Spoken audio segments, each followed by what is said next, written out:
As you know, Chapter 6 is all about family stress, something you and I are very familiar with at this time in our lives. And I want to take a look at the effects of various unpredictable stressors in the lives of our families and young children. One thing's for sure, this pandemic is an unpredictable stressor. No one could have ever imagined that this would be happening. Your book lists 11 of these stressors, but I would say COVID-19 is number 12 for sure. First of all, let's define family stress. It's real or imagined imbalance between the demands of the family and the family's ability to meet those demands. According to the family systems theory, balanced families are more able to cope with stress because they have and they use more resources.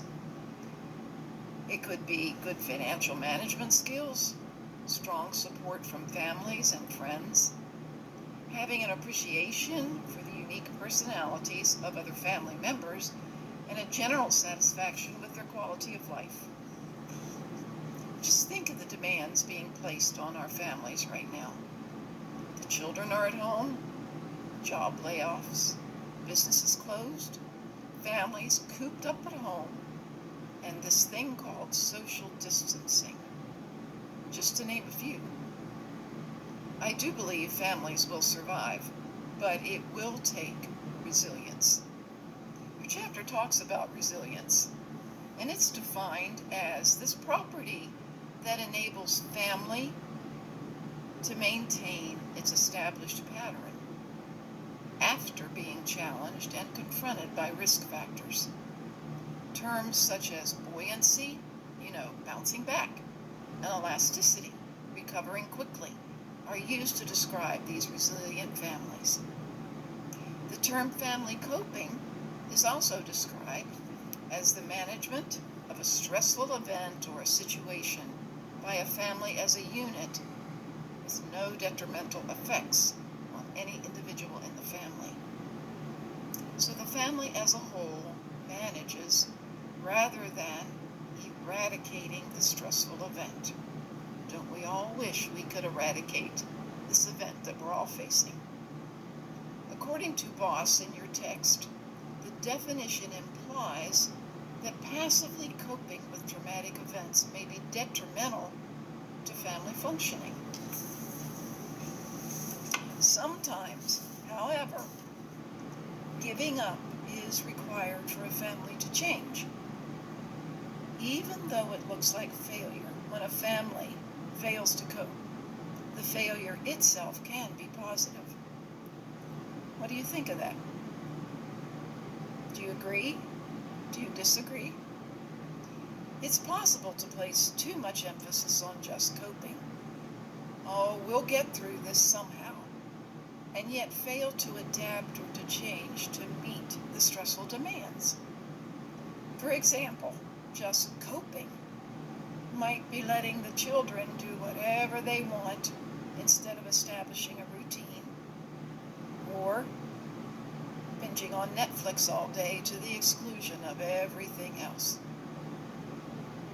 Two family processes that relate to family resilience are adjustment and adaptation.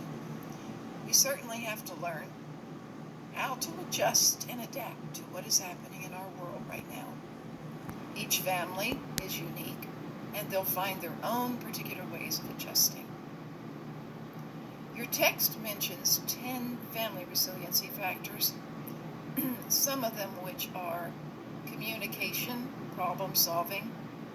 How are we communicating during this time? Are we solving the unique problems that we're having?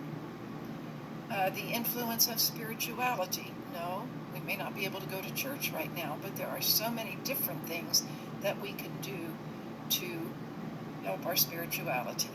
Being flexible. How about truthfulness? Family time and routine, social support, health, and most of all, hope. I know in your assignment you had to list the 11 unpredictable stressors and say 2 things about each one. I will mention them briefly. The first one, of course, is family violence. Have you wondered if that might increase during this time of being cooped up at home? All family members there together, day after day? It's very possible. And it's usually caused a lot of times by a level of conflict, a high level of conflict, the gender equality, and the multiple risk factors. Then there's child abuse and neglect. Could this also increase during a time like this? I believe it could, given the specific factors of everybody is at home day after day after day, and the stress level is very high. As professionals in early childhood, it is imperative that you do become familiar with the signs of abuse and neglect, and with knowing how to report, which means you're familiar with the laws and procedures in your state. Another one mentioned was substance abuse, such as the illegal drugs, prescription meds, alcohol. Parents who are addicted cannot provide consistent care and nurturing for their children. It's just pretty much impossible. Then there is the mention of marital transitions, single parenting. We know that divorces have increased, as well as single families. I just heard on the news the other day, a commentator was saying the prediction is very high that there will be much more divorce after this pandemic is over. Could be. I hope not. Then there are the homeless families. Have you wondered what's happening with them? You know, they have such instability day in and day out just to meet the basic needs. Then there are families and children with disabilities. Oh, the appointments that you take and go to week after week, the hospital visits, the doctor visits, whatever is required, is just not going to be easy right now, and many of them have stopped services. For instance, my grandson, he can't get services right now. His TSS worker is doing telehealth, and I'm just not sure how Aiden's going to react to that. We'll see. Then there are the families that have children with serious illnesses. They face specific challenges as well.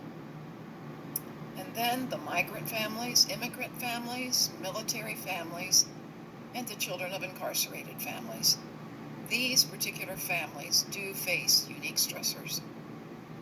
And we, as early childhood professionals, need to learn to support all types of families by listening and showing compassion.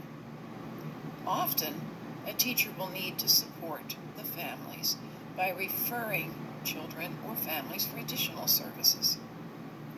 Most of all, we should form the partnerships with the families, and that should be based on trust and positive regard for all families. And I will say, if you need support during this stressful time, you have a place that you can call or contact. You can contact Susan Clemens, who is available to assist you. You can email her, susan.clemens@pierpont.edu, or you can even call 304-367-4073.